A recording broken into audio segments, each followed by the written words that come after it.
Now we're going to move into the second stage of the 6 steps to building massive results in your business. This stage is what's known as niche, also known as marketing. Now, marketing is about attracting new customers to your business that are profitable. And there's a couple of things you need to know about this, right? A lot of people misunderstand what marketing is and they look at it as advertising. See, one of the very first things you need to do before you start marketing is you need to start thinking about what's important to you. And one of the most important things about niche by definition is that there is no price competition. Now, I know some people, when I say this to them, they just roll their eyes and say, you don't understand my market, you don't understand my industry, everyone competes on price. Well, I'm going to make a statement that may upset you here, and what I'll tell you is that no one buys on price. You might think they buy on price, but what they're actually buying on is a thing called value. And when you learn how to build value into your product, the price objections will start to go away. Now, if you think that way about building your marketing campaign and your business, you're moving towards a profitable business rather than a competitive business. And it's really important that you think that way. So let's talk about how you go into no price competition. The very first thing you need to think about is a thing called a USP. You may have heard this before, unique selling proposition. Why am I different? But the question you need to answer is, why should I buy from you and not your competitor? Because if you can't answer that with anything other than price or service, you're in big trouble. So the very first part of building any marketing campaign is really sitting down and understanding what is different about your product or service. You may need to ask your existing customers. You may need to talk to some of your friends, but you need to establish exactly what it is about your product or service that stands out. Because if you can't, you're destined to be in price competition.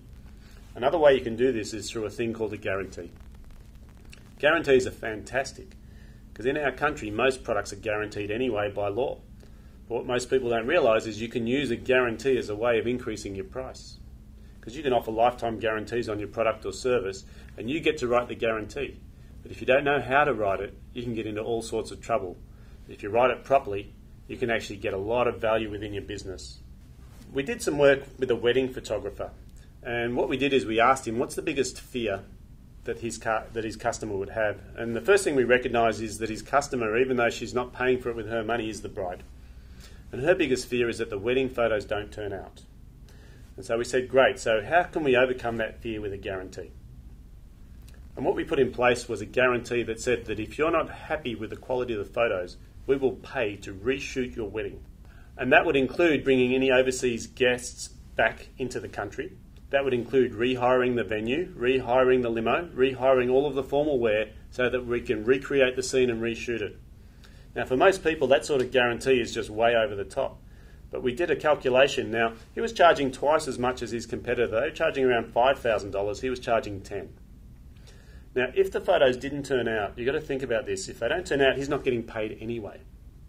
But if he goes and reshoots the wedding, how much does it cost? Well, the average wedding has 1 to 2 international guests, which is about $2,000 worth of tickets each person, so that's $4,000. Then to rehire a venue for a few hours is going to cost you maybe a few $100s. To rehire the formal wear and all those sorts of things for a few hours, we said at worst you could be up for $6,000 to $8,000. Now for $6,000 to $8,000 out of 10, he's still making a profit. The only thing he's lost is his time, but the thing that he's gained is some fantastic credibility in the marketplace. Because with a guarantee like that, his conversion rate was going through the roof. Now, there's 2 sides to a guarantee. The first thing is to reduce the fears or the insecurity of the customer, but the other thing is to make sure you do your job properly.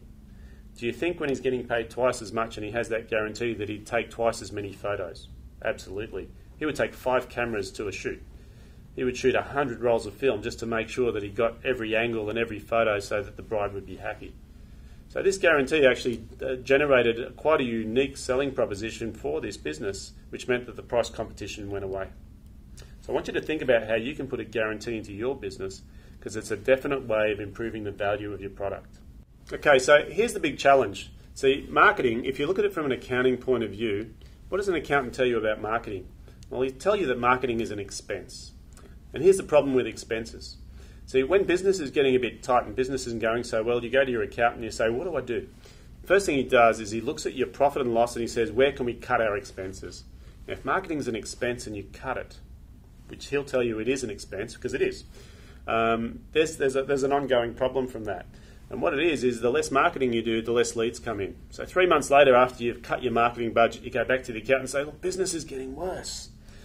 and he says, oh geez, we're going to have to cut some more things. What about these sales reps? How are they going? Maybe we can downsize the sales team. So we cut the marketing and we cut the sales, and you just go on this downward spiral, because the more you cut your marketing and sales, the less leads that you've got coming in the door, which means the less business. So what we need to do is we need to eradicate this idea of marketing being an expense. So as an entrepreneur, the important thing to think about is sales and marketing shouldn't be seen as an expense. It should be seen as an investment. Now, what's the difference? So an expense is something where you put some money into it and it's gone. The thing with an investment is that you have an expected return.